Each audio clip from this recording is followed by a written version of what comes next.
할렐루야, 오전 전도사입니다.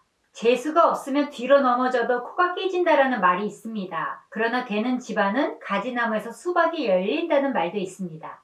우리는 세상에서 형통한 삶을 살기 원합니다.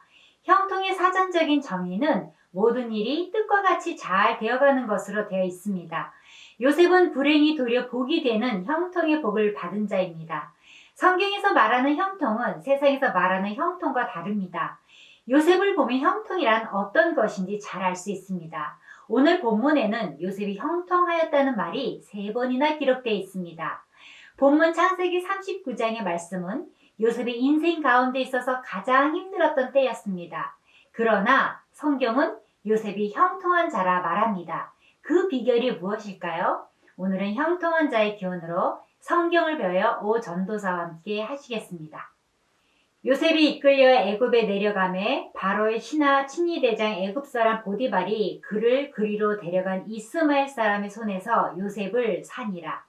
마침 요셉이 시위대장 보디발에게 팔렸는데 그를 보디발의 집에 판 사람이 누구였습니까?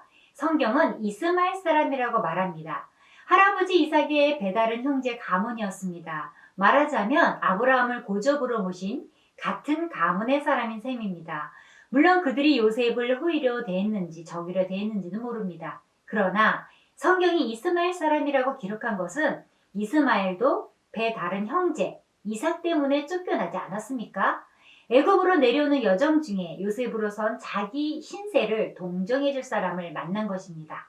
여호와께서 요셉과 함께 하심으로 그가 형통한 자가 되어 그의 주인 애굽 사람의 집에 있으니 형들에 의해서 요셉이 노예로 팔렸다는 것은 형통이라고 말할 수는 없는 너무나 아프고 고통스러운 일이었음이 분명합니다. 시편 105편 17절부터 18절에 보면 이 당시 요셉이 미디안 상인들에 의해 애굽으로 끌려갈 때의 모습에 대해서 이렇게 기록하고 있습니다.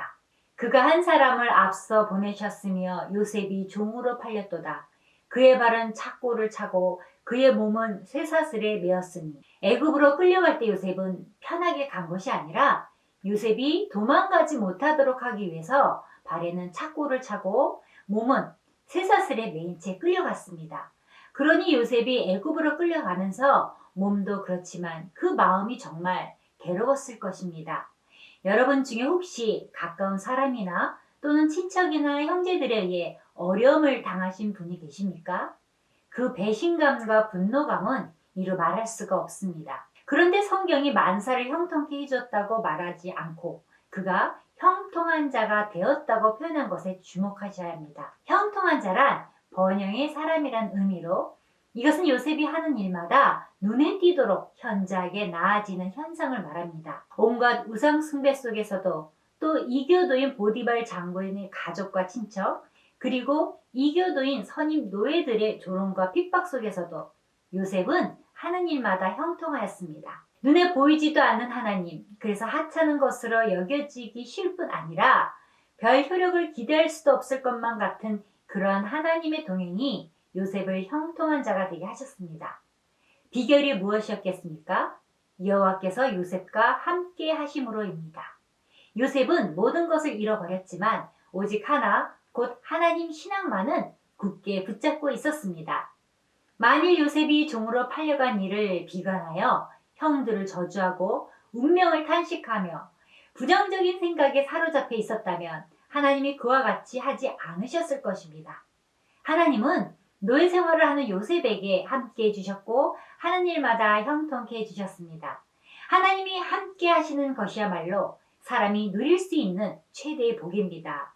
그의 주인이 여호와께서 그와 함께 하심을 보며 또 여호와께서 그의 범사에 형통하게 하심을 보았더라. 요셉이 그의 주인에게 은혜를 입어 섬김에 그가 요셉을 가정 총무로 삼고 자기 소유를 다 그의 손에 위탁하니 그의 범사에란 문자적으로 그가 하는 모든 일에란 뜻입니다. 어떤 형편에 처하든 진실된 삶을 통해 이방인의 빛과 소금이 되어 그들로 그 행실을 보고 하나님께 영광을 돌리도록 해야 합니다. 항상 우리를 그리스도 안에서 이기게 하시고 우리로 말미암아 각처에서 그리스도를 아는 냄새를 나타내시는 하나님께 감사하노라. 우리는 구원받은 자들에게나 망하는 자들에게나 하나님 앞에서 그리스도의 향기니. 요셉은 바울이 기록할 성경 내용을 전혀 몰랐지만 그는 보디발에게 성실하게 충성하는 것이 바로 하나님께 하는 것이라고 간주했고, 나아가 그렇게 하다 보면 반드시 하나님이 자기를 구원하여 주시리라 확신했던 것입니다. 종들아, 모든 일에 육신의 상전들에게 순종하되 사람을 기쁘게 하는 자와 같이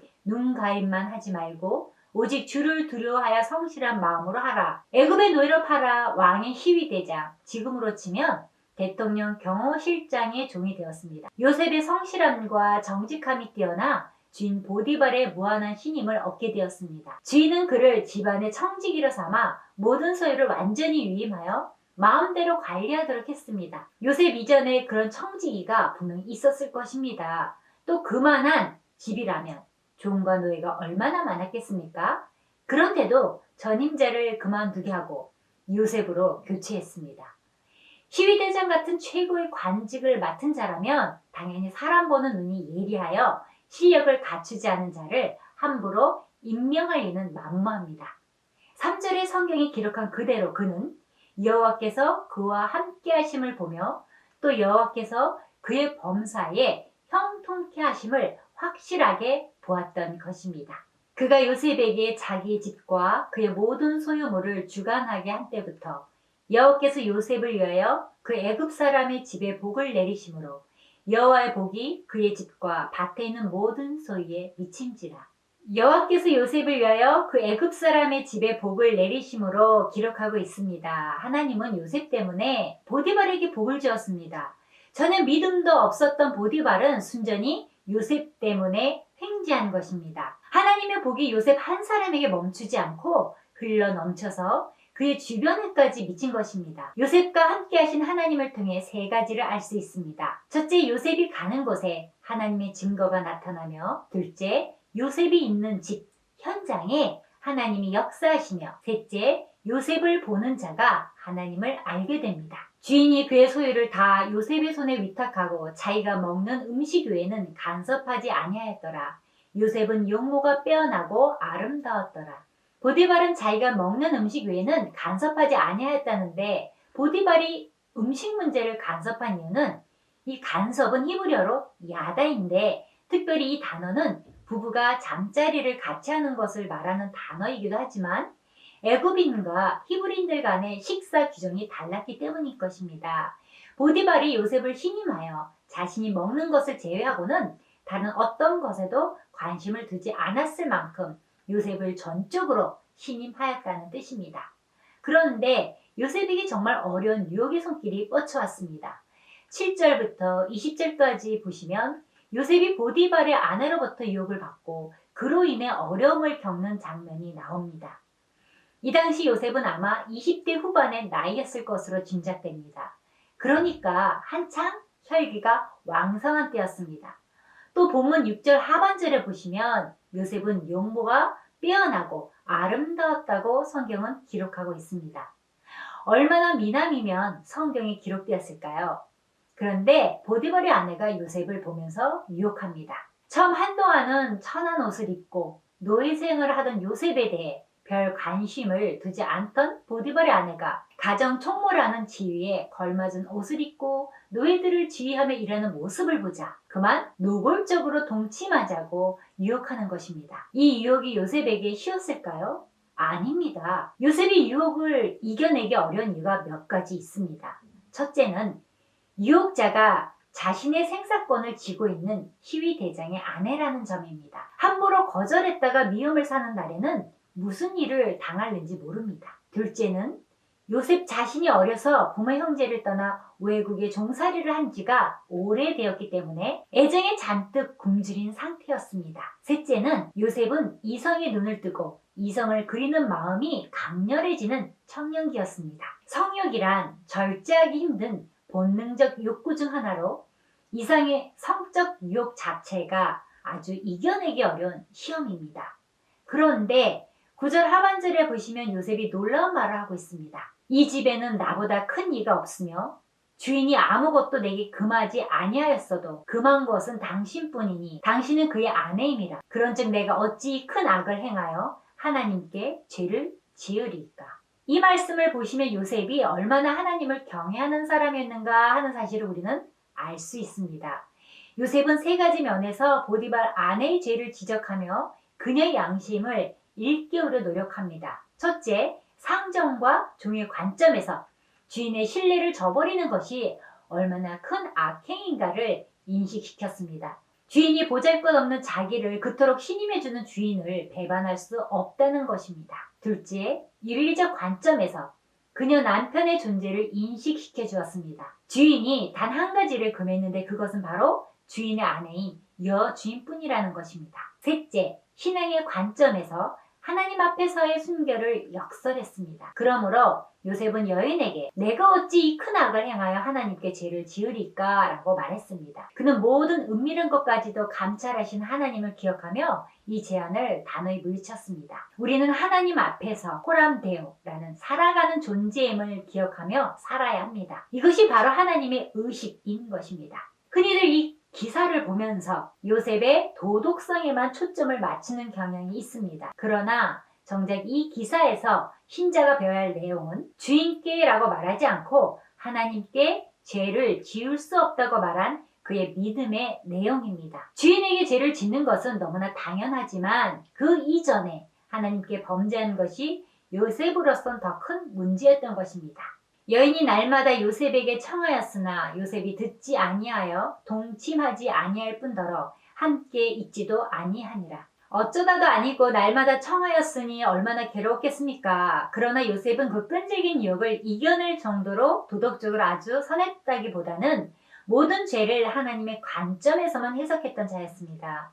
그가 보디발의 아내와 마주치는 것조차 아예 피했다는 사실은 그 유혹에 어느 정도 흔들렸을 수도 있다는 암시이지 않습니까? 그런데 어느 날인가 요셉이 쉬무하러 들어갔는데 집안에 아무도 없고 그 여인만 있었습니다. 여인은 절호의 기회로 여겨 아주 노골적으로 요셉의 긴 겉옷을 붙잡고 늘어지면서 동침하자고 졸라대었습니다. 요셉이 뿌리쳐도 안 되니까 붙잡힌 옷을 벗어버리고 집 밖으로 도망치고 말았습니다. 그녀로부터의 도망이 최선의 방법이었습니다. 성적 열망으로 불타오르던 보디발 아내의 사랑은 여자로서 느꼈던 치욕적인 부끄러움이 증오심으로 바뀐 것입니다. 그 주인의 아내는 요셉에게 누명을 뒤집어 씌웠습니다. 그는 집사람들을 불러서 그들에게 주인이 사온 히브리 사람이 자기를 희롱하였다고 말합니다. 그는 요셉이 그와 동침하고자 들어왔으나 그가 크게 소리를 지르자 그 옷을 그에게 버려두고 도망하여 나갔다고 말합니다. 그는 집에 돌아온 남편에게도 똑같은 말을 했습니다.